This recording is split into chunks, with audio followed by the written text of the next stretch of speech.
What's up everybody? Welcome back to the channel. Josh Helm here, and got a little bit of a different video for you guys. If you haven't been around the channel long, we used to do updates a lot, but here we are.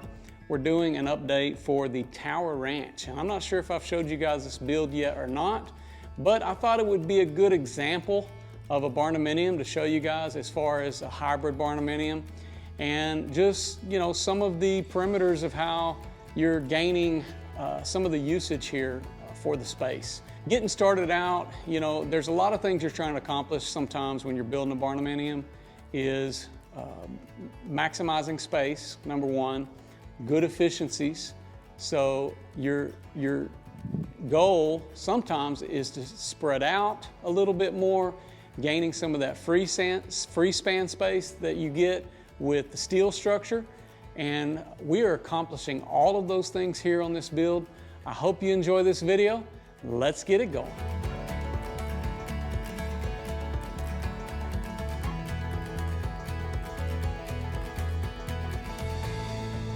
It's pretty cool because we've got all this exterior finish out on this build. It's a burnished slate, which I really like. It's similar to the Hilltop Barndominium. Some of you guys might remember. We've done that build has a lot of burnished slate. It's all burnished slate roof, trim, gutters, the whole 9 yards. We don't have our downspouts on this build yet, but it's looking really, really nice with all the exterior panels.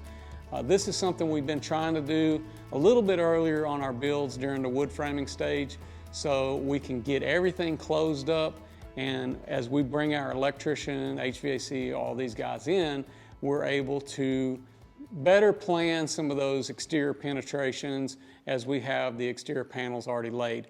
So I'm glad that we have been able to do that on this project. Looking forward to doing that, kind of continuing on as we can. It's been real difficult in the past to do that because, you know, you're just spread out a little bit more. But that's a positive sign to be able to get that done here on this build. You know, with all the time and everything that we've had, being spread thin and having so much to do, we haven't got a lot of chance to do updates, and I'm sorry for that. It's just we knew that was coming with all of the builds that we had going, that we weren't going to have quite as much time to do some of these update videos. But you know, from time to time we are going to be doing that. We've got a couple builds that we'll be showing you guys from time to time, just to kind of mix it up a little bit, because the tour videos, you know, it's kind of a high volume type deal, and it takes a lot of time to edit, and we want to keep you guys flowing with content. So we've got quite a bit going on, and it's exciting, you know, so we want to show some of these projects. On the smaller scale, we are showing more of the projects on Instagram, TikTok. You'll see some of these things pop out on Facebook, all that kind of stuff on the more routine as we can. But what I wanted to do is kind of dig in a little bit, give you guys some information about what we think makes a Barndominium, and you know, some of the thought processes that go into creating a space like this. So some of the key components that are real advantages here that these clients are taking advantage of is, number one, what it gives is a free span open area. By doing that, meaning that all of the interior structure does not have free span, it does not have load-bearing walls from the lower floor that need to support the roof, is what I mean. So now the walls on the lower floor become load-bearing for the floor space that's sitting here above, because we ended up on this build making this storage space on the entire living square footage. Now that adds to the cost quite a bit, but what you gain from that, you know, you're not having to repeat the steps of pouring another foundation and putting another roof on. So you're getting a discount in that sense, if you could call it that, in order to use the space like that. So that's one of the advantages of, you know, it's like you're already creating all this space. Why not see if we could sandwich in there some additional square footage space? So, you know, the living square footage, there's so many ways you can dice it up, and there's so many things you can do. but you want to keep it on like if you want to be able to make a span across with the wood framing and keep it simple, you really don't want to get too big of a main living area. So if it's much more than like 20 foot wide, it becomes a little more complex with the wood framing. You've got to have, you know, a lot more support. But on this build, it wasn't as difficult to do, so we were able to use the 2x12 ceiling joists going across and a standard subfloor. Now, as some of the pandemic and all that stuff was going on, there was a lot more, you know, delays on being able to get floor joists, such as the I-joists and the engineered joists or the open web joists that take a lot of time. So we were being told, hey, we can't even get those. So don't be building 2 stories and all these kind of things. Now, some of that's let up just a little bit, and we're able to get some of those things. But when you are spanning a lot farther, you know, it might take several more weeks to be able to use that type of a structure. So here we were able to use the 2x12, which is nice because availability is definitely easier to get on that sense.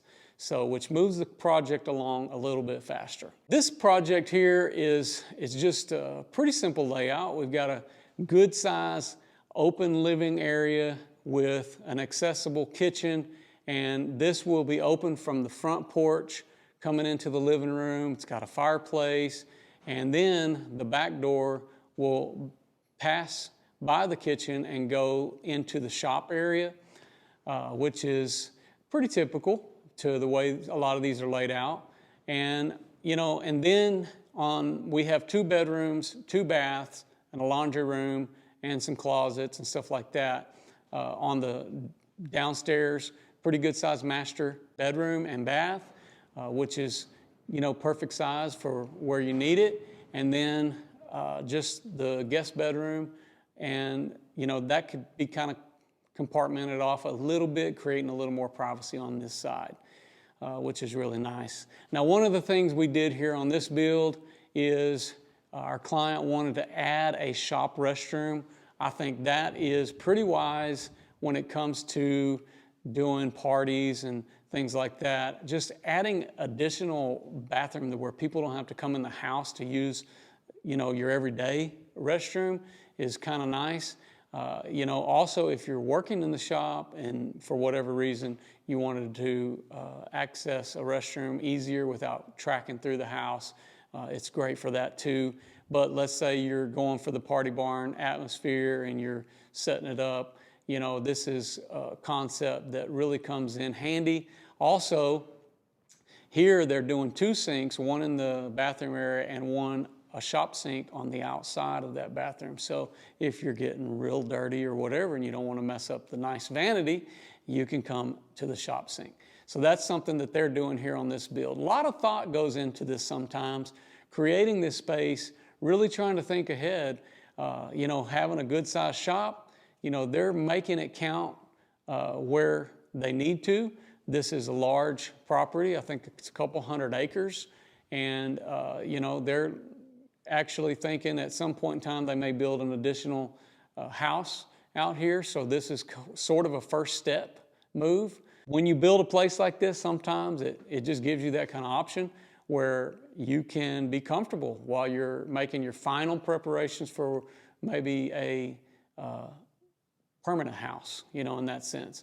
Also on this build, one thing that's different is our clients have this framed out storage under the stairs, which leads up to this storage upstairs. This is nice because it gives a lot of room for putting the water heater, putting additional storage space in here. This is storage that's closed off. You know, it's pretty much all about storage when you're talking about a barndominium like this. So we've got storage here, we've got storage there, storage everywhere. And that's what it's all about, trying to have plenty of space. But here, there's a lot of space under these stairs. These stairs are actually 5 foot wide. Some of that compensation is because the bathroom and the way the framing is there and just ended up keeping that 5 foot going all the way across, as well back over the landing. over this other entrance that goes off the back side of the shop. Then let's look upstairs. Let's look at this thing. This has a huge amount of space because you have the whole entirety of the living square footage downstairs duplicated upstairs with a complete subfloor, which we're using an Advantech subfloor here, 3/4 inch. This is just nice and solid. We have the spacing on the ceiling joist at 18 inches, giving plenty of space for this floor joist to provide adequate storage. Now they did also add a provisional toilet option for later. This is in the interstitial space and is capped off, but at some point in time they may want to make use of that for adding a restroom upstairs. So this is something that they did on this build as well. But take a look up here. This is really what I want to show you guys. If you look at all of this spanning space we have upstairs, you have all of the steel structure, which has your 8-inch beams and purlins, which is spanning up and across this whole area. And this is giving you that free span. You're not having to have these A-frame joists or these trusses that are engineered to span and have the big triangle. You guys have seen them. Well, you know, you're limited in the space that you get if you're doing a conventional wood frame. So having all that free span is the advantage up here, because you're able to basically just put a floor on top of your walls downstairs and you've got all this extra room, and you're not having to have all those trusses that are engineered and designed and creating all these additional supports and stuff that's in the way.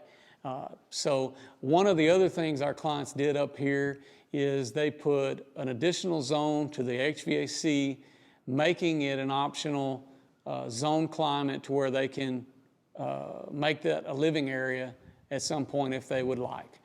So this is something as well, save the bucks, try to save the bucks later to where you're not having to come in and create this by putting a new air conditioning system and all that at a later time.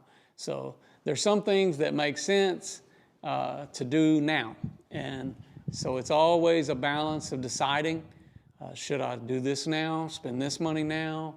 You know, all of these things that are big decisions at the time of doing construction. And so it's really hard because, you know, sometimes you're trying to go heavy on finish work or special designs or special things that you might want to do as far as your finish out. But you got to weigh that out as to, okay, what do I want more? And that's part of the balancing act as a client of doing that. And our goal as a builder is to not limit our clients, but at the same time, we're not trying to just stack on, you know, additional things to add cost to our clients either. So we feel like we've put together a pretty good package to where our standard finish out is doable, you know, for most of all of our clients. You know, you're getting a standard countertop with a granite countertop, level 1.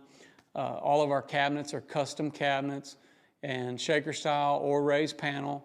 And then baseboard, trim, all that kind of stuff is either 5-inch or 3.5 inch of their choosing, you know, farm style or whatever. And there's a lot of options for interior doors, custom layouts for the closets, you know, all these kind of things, tiled, walled showers. So we have all of our showers are tiled, you know, custom with special selections from our clients. So these are all things that we feel like really go a long distance when it comes to our standard finish out. And so that we've tried to package this where it's a fully efficient living hybrid barndominium.